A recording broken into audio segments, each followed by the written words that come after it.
Thanks for joining us, though, here on WHS11, WHS11 Plus. I'm Jim. Grace is back today after a nice little vacation. Headed on down to very sunny, very lovely Florida for a wedding, then came back to the Nick Bargatze show. And then because, Matt, I just did too much, I was sick. So now I'm finally back. Yeah, well, we're glad to have you back. And you did have to deal with some rain showers yesterday, too. But now the sunshine is back. But just a heads up, yesterday was definitely the rainy day. We saw rainfall totals close between 5 and 5.5 inches in some locations just towards the south of Louisville. In the Louisville metro, some of those values were ranging into 4.5 inches or so. So definitely was a rainy trend for us yesterday, but that's all over with. We're now seeing more sunshine and perfect fall weather arriving this morning. North winds continuing to bring in those dry conditions for us across Kentuckiana, and cooler temperatures. 52 near Seymour. We're in the lower 60s near Hodgenville, 61, 64 Mumfordville, 63 for you folks near Springfield. Satellite and radar continuing to stay quiet and dry this morning. We're seeing a lot of that cloud cover beginning to make its way farther off towards the east. And we're staying dry this morning across Kentuckiana, starting to see those clear conditions. We'll be waking up to a very nice sunrise here in the next few moments as we get ready for that 7:30 a.m. hour. That's whenever we'll start seeing that sunrise with us. But this view of downtown is courtesy of the Shriners Children's Hospital. From Lexington, temperatures currently into the upper 50s near the airport, 56 Bowman Field, clear skies and a north breeze around 9 miles per hour. So I will say as we go later on into the day, we will continue to see those clouds break apart on your school bus ride to school. On the way home, lots of sunshine with temperatures at a very comfortable 70 degrees for this afternoon. We're going to have a full breakdown all about your weather details for the next upcoming days here in a few short minutes. Here's an update on traffic this morning. As of right now, everything is looking good to go on all of our major interstates into and out of the city. If we have anything slowing us down, we'll let you know. Jim, Grace. All right, Matt, thank you. Well, we saw it, we heard it. Tuesday's storms brought inches and inches of rain to our area, and that wasn't the only thing that came with it. Yeah, in fact, a portion of Plantside Drive came down with it in J-Town. It collapsed after about 5 inches of rain. Gabe Gonzalez and photojournalist Emma Gefter now on Plantside Drive for us. And Gabe, road is still closed, but a portion of it is still accessible to drivers. Hey, good morning, Jim and Grace. Yes, this portion that we are on right now is closed. Right behind the camera is Carton Drive, and this way on the other side is Bunsen Way. Now, those areas are still open. Take a look at what you're seeing right behind me this morning. There's no crews out here. Nothing's really going on. There's just all of these barriers and barricades to make sure, obviously, nobody passes through this area because, again, this portion of Plantside Drive is closed. The entire street is not closed, just this portion. Now, take a look at our Sky 11 drone camera that we saw on Tuesday. You can see that whole split from each end of the road.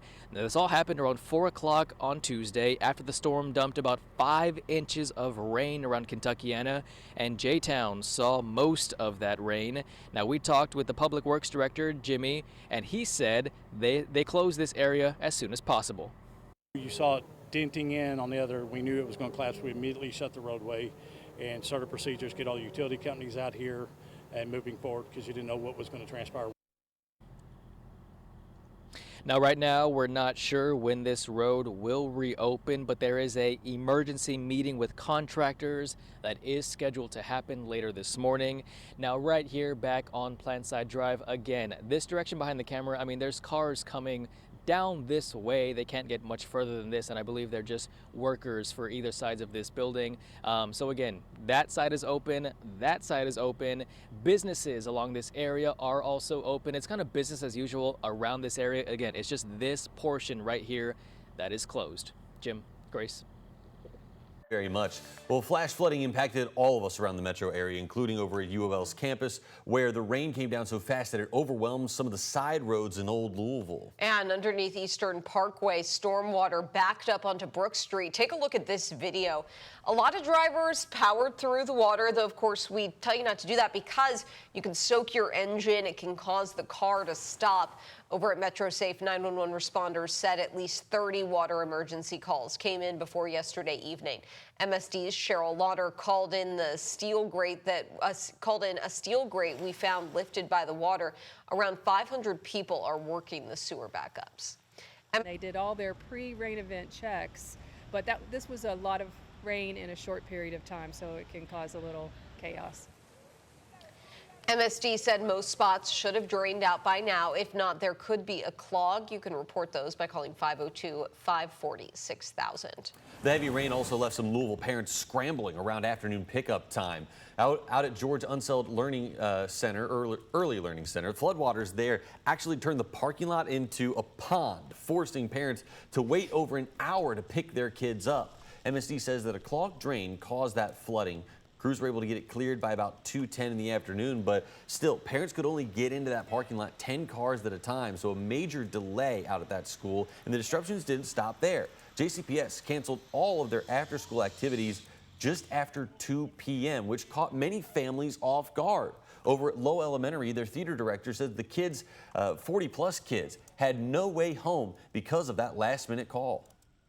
How do we get these kids home, or the kids that are the 40 kids that are in our program need to have their parents alerted, hey, they're sending your kids home on the bus. Now, she did say that all the students did get home safely. All JCPS schools will return to class this morning, and after-school activities will go on as scheduled. And a small business jet skidded off the runway at Bowman Field yesterday morning after landing in the heavy rain. The plane kept rolling, traveling several hundred yards before stopping on Seneca Golf Course. The good news, all 4 people on board walked away safely and were talking to airport staff. The jet was flying into Louisville on a scheduled flight when that incident happened. 18 people are dead, and after 18 people dead in 3 years, all near the same Dixie Highway intersection. Yesterday, city leaders talked about finally doing something about it. Councilmember Khalil Bashan wants the traffic light at Dixie Highway and Blevins Gap to be put in to slow down speeders. He's been sounding the alarm since taking office in 2023. His question, why does South Louisville keep getting ignored? We need some clarity. We need actual facts. We're giving you the data on the deaths. We're giving you everything that you need. We're not getting answers. What is it going to take? If it takes something that we can do, we will jump on it immediately. Frankly, because we are constantly the redheaded stepchild. The state's chief engineer confirmed the death toll, but the committee pushed off any decision for later. Monday night's fatal crash that killed a woman was just the latest tragedy at that spot. Bashan says that he'll keep pushing for the safety studies needed to make these changes. Should students be able to leave school for Bible class? Oldham County decides tonight.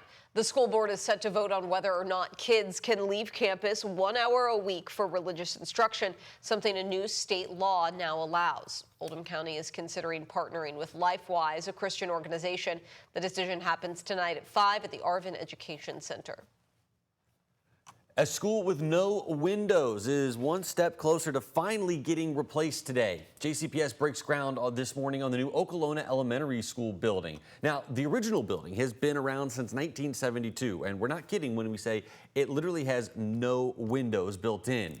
The $30 million replacement sits on 11 acres next to Okolona Park. The groundbreaking happens this morning at 10:30 on the same property as the existing school.